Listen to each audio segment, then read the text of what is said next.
Thank you, friends. No time for predictions as we are in the game, so we can just assume the panel was going to be wrong about this. We got Hyped versus LifeCoach. Go. How's it going, buddy? It's going great.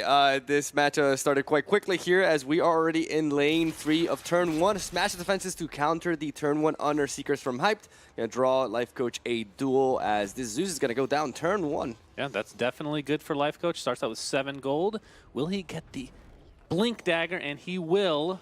Equip it here for this to apply more pressure on this lane. Perhaps trying to use speed instead. He knows he won't be able to win that first lane. Right. Just wants to slow it down. Now that I see this play, honestly, I love it. Yeah, good calling by LifeCoach. You're using Kana's passive against her, right? Exactly. It's kind of a double-edged sword, so you want her to accumulate creeps. And if you can do Annihilation's going to take, it's going to have to be Kana when she comes back after dying. Exactly. So there's going to be no Annihilation for turn 4, which is generally when you want to annihilate, as early as possible. And this could be massive for LifeCoach right here. As we see Berserker's Call and Primal Roar being drawn. Cheating Death could go down on any of these lanes, but we do see may not even need card draw at this point. Here we go, folks. Turn. What turn is it even? Turn 3. Oh my God. This is pretty filthy. Yo. Kana will be dying though. You do have a Thunder God's Wrath to use, but Triad Protector will go down to 1. Will go down as well. After this boost, this is really strong for Hype. LifeCoach is all of a sudden in massive trouble. And here comes the Thunder God's Wrath. It's going to take out the Drow Ranger. Why not? Will win. But again, it's right lane. It's the least in terms of priority. So this is one of the fastest Storm starts I've ever seen. Of course, a lot of it's going to be predicated on these top decks as well. But even if he doesn't get the top decks, what can LifeCoach do with this Emissary and all these units? And he has one hero there. Yeah, this might just be over. This might be over. He also has the Honored Seekers, so he's going to be drawing an extra card here. And honestly, does it even matter? I don't know. And look at that. That's a great draw. That is terrific. But you don't even care at this point what you draw. Really. Your presence is so powerful. Like, what is in LifeCoach's deck that can really do anything? I mean, we talked about Burning Oil being really good against the Kana dogs, but these units are already buffed from Emissaries. Exactly. So Burning Oil might just be over. Yeah, Burning Oil does nothing here. And there is, unfortunately for LifeCoach, no red version of Annihilation. So, yeah, there down comes the Thunder God's Wrath, and I think Lord. we're just gonna perhaps see a concede. Then that plan is out of the question. This is a clear victory for Hyped. 1 is just so scary, and LifeCoach could have opted to knock out Kana there, but thought that maybe his best strategy was to take down these 2 towers, but that setup was just too strong. He didn't have the card draw, but he had all the combo pieces, and that Thunder God's Wrath just sealed the deal. So do we have Roar in hand for Life? I'm trying to see any, even the 0.1% chance here to come back. Primal Roar is in hand, and he does have 9 mana being in this last lane as well, even though the tower has been taken already. I mean, no reason not to at this point, right? Play it safe in case something crazy could happen. I don't even know what that could be, but there's no he has so much damage on this lane that he doesn't even need to put these heroes here, so...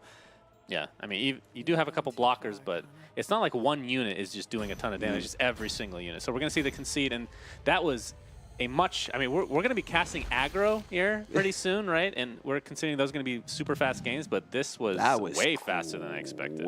That was fast. This is a very different game in the works, but we do see double Ignite alongside Sanctum in the opening hand of Hype. That is something you're very happy to see. Alongside that Annihilation. Annihilation is very important. Yeah, on the other side, LifeCoach, Bronze Legionnaire is going to be great.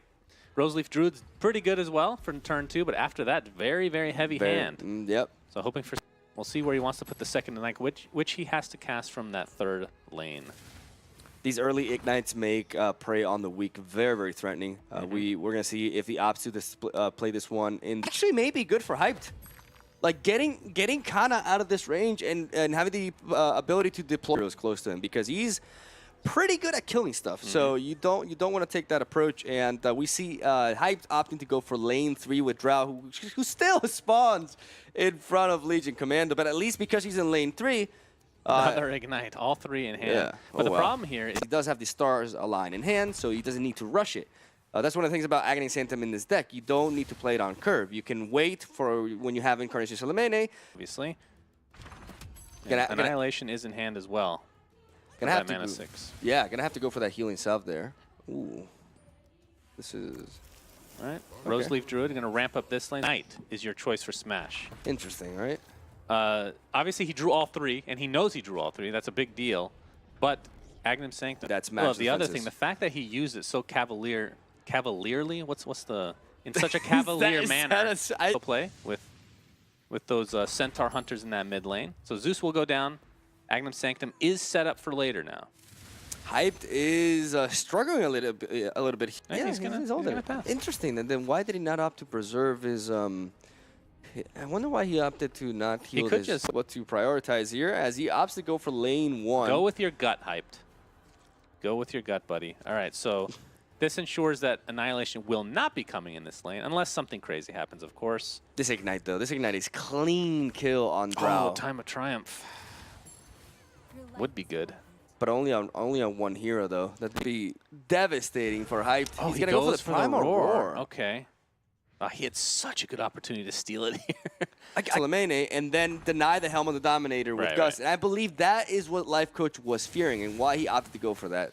And another thing to talk about is the fact that Primal Roar in pretty much every game we've seen has kind of been just stuck in the hand for the most part. So when you see any value for it, perhaps it is good to get it out of hand. Perhaps Hype needs to start focusing on this lane instead and just annihilate the mid lane with Zeus next round.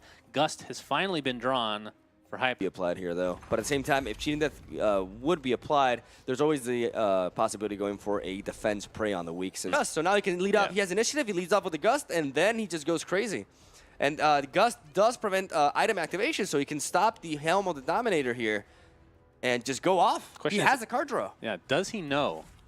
Like, does he assume? He has to assume it's the worst case scenario, which is Helm of the Dominator, right? And he has an Emissary. He's got all the combos. Oh, it's about to happen again. Stars align. You can do it in any order you want, I suppose, but well, you have to stars align first. It's going crazy. It's happening. It's happening, and LifeCoach cannot stop this. Milo, sit back and enjoy. Sit back and enjoy. Get your popcorn and just, you know. Double Emissary can come out. Diabolic Revelation, that's actually the perfect combination with Emissary. Be able to buff up your creeps just enough so they don't die, and then you'd be able to Diabolic after, but he's going to do it first. Just gonna get the have double draw. 6 doggos. 6 doggos is a lot of doggos, plus the foresight to draw 2 more cards. This is looking amazing for Hyped. Agnum Sanctum for another lane. There it is. Oh, that's a clean knockout. Axe is dead, and Legion is dead. And that's a double kill with just one Thunder Gods. He can wait on it for a second here, though, as he plays out the rest of his hand. Has no more card draw, though. But this is good enough, though. 6 doggos plus double Emissary of the Quorum. This game is over. Doggos probably needs to come out before the Thunder God's Wrath, of course. You want to get the extra dog, since Axe will die in the process. Yes. Along with the creep. The melee creep, exactly. So here come the dogs. Oh, my lord. And you can play the double Emissary. Oh. And then finish it off with the Thunder God's Wrath. Yeah, so this lane is dead. It's going to be close to an 80, and I think this might be over again. But again, you're going to have 2 green heroes in the first lane. I'm not sure what they can do. This is this is looking terrible. Hyped with the combo again. He had a bit. He has 1 green card, which doesn't really help him at all. It's a 1 blocker essentially now. And like the thing is, you are going to steal one of these, but at the same time, it's too late for that. He's already got 70 damage here. Oh, and he gets the kill on this regardless because of the second Emissary. Yeah, you're right. This is a clean no kill. Heal in hand here for LifeCoach. This game is over. Man. This match is so over. Helm of the Dominator purchase looks so clutch, but the Gust, like we talked about, and perhaps he should have let the combo go off to begin with. Take that risk and then steal. Maybe. I mean, it's obviously very different from their perspective because they can't see exactly what's in the hand. Because he was playing around Gust to begin with, but the odds of him having Gust earlier were definitely lower, right? As he draws into more card draw here. Easy presence. He could even try to fish for another lethal on this tower. And this has been a dominating quarterfinals for Hype, getting a 2-0 clean victory, which is the opposite of what happened yesterday, where LifeCoach was able to dominate Lumi with the same deck. But Hype just, keeping blue alive. Keeping Salamene alive. Yeah, I'm sure a lot of people with blue in their hearts really like to see that, of course. Hyped and LifeCoach, I'd say, are pretty similarly skilled. Both mine. There's pretty much nothing you can do.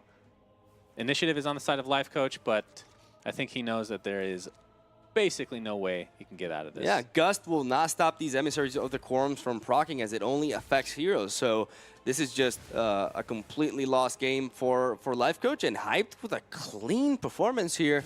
Able to advance to the semifinals, and will be facing an aggro red-black. So let's see how this deck fares there. But yeah, that's going to be very interesting. Of course, Gust comes on, but it does not silence creeps. It's no Rix. Rix is the true god. It does block a lot of damage, but as we're going to see here, it is more than enough, even with the arrows, to... Oh, my God. Oh. Well, you have... Oh, you yeah, have you Blink have Dagger. the Blink barely, Dagger. barely lethal. Okay.